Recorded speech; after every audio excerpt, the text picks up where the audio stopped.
autonomia e federalismo sono le nostre parole d'ordine e continueranno ad esserlo nel corso dei prossimi anni. Questi punti fermi per il segretario regionale della Lega Alberto Stefani in vista del congresso di inizio aprile a Firenze, che in Veneto sarà preceduto da uno dei 3 tavoli preparatori voluti dallo stesso Salvini, si terrà il 29 marzo a Padova. C'è l'evento verso il congresso, quindi un grande evento sull'autonomia e sull'identità con Zaia, Calderoli e Salvini e altri ospiti che ci illustreranno i risultati in materia di autonomia e soprattutto le prospettive del federalismo fiscale che dovremo approvare entro il primo trimestre dell'anno prossimo. Intanto Stefani incassa la fiducia della maggioranza del partito, sulla sua mozione identitaria sono confluiti 50 delegati su 67, questa la dote che porterà nel capoluogo toscano. È un risultato che sicuramente tiene conto della base, di quello che la base ha chiesto.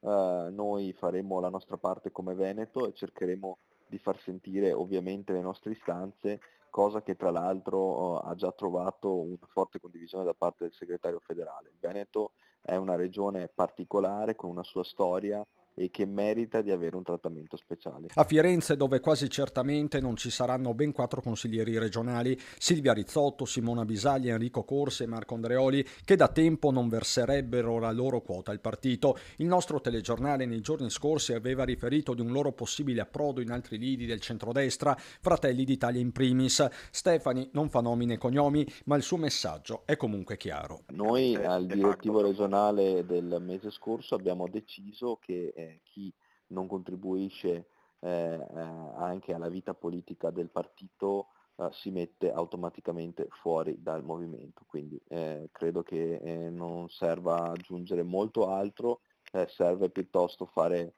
scelte di prospettiva. I veneti hanno bisogno di risposte, io ho bisogno di una classe dirigente all'altezza, di qualità e soprattutto che abbia voglia di vincere le sfide.